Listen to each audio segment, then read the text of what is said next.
প্রত্যেকটি জেলার বিভিন্ন হাসপাতালে আমরা ঘুরেছি, আমরা যে আহত ভাই বোন তাদের পাশে গিয়েছি, তাদের সমস্যার কথা শুনেছি।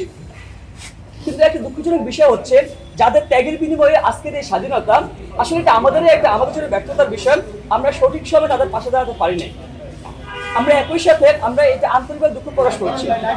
আমরা এক্ষেত্রে আজকে যে কর্মসূচি আমরা বলেছি, আমরা সরকারের প্রতি আহ্বান জানিয়েছি, তারা যেন 24 ঘন্টার মধ্যে যারা আহত হয়েছেন তাদেরকে সুচিকিৎসার জন্য প্রয়োজনীয় পদক্ষেপ নেন। আমরা দেখেছি সরকার পক্ষ থেকে এখন কোনো কার্যকরী পদক্ষেপ নেওয়া হয়নি। প্রকাশ করছি, আমরা একটু আপনাদেরকে অপেক্ষা করেছিলাম। আজকে যে বিষয়টা, আমাদের যে ঘোষিত কর্মসূচি সেই কর্মসূচি পালন করতে গিয়ে আমরা ঢাকা শহরের এবং প্রত্যেকটি জেলার বিভিন্ন হাসপাতালে আমরা ঘুরেছি, আমরা যে আহত ভাই বোন তাদের পাশে গিয়েছি, তাদের সমস্যার কথা শুনেছি। কিন্তু একটা দুঃখজনক বিষয় হচ্ছে, যাদের ত্যাগের বিনিময়ে আজকের এই স্বাধীনতা, আসলে এটা আমাদের জন্য ব্যর্থতার বিষয়। আমরা সঠিক সময়ে তাদের পাশে দাঁড়াতে পারি নাই।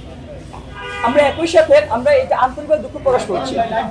আমরা এক্ষেত্রে আজকে যে কর্মসূচি আমরা বলেছি, আমরা সরকারের প্রতি আহ্বান জানিয়েছি, তারা যেন 24 ঘন্টার মধ্যে যারা আহত হয়েছেন তাদেরকে সুচিকিৎসার জন্য প্রয়োজনীয় পদক্ষেপ নেন। আমরা দেখেছি সরকার পক্ষ থেকে এখন কোনো কার্যকরী পদক্ষেপ নেওয়া হয়নি।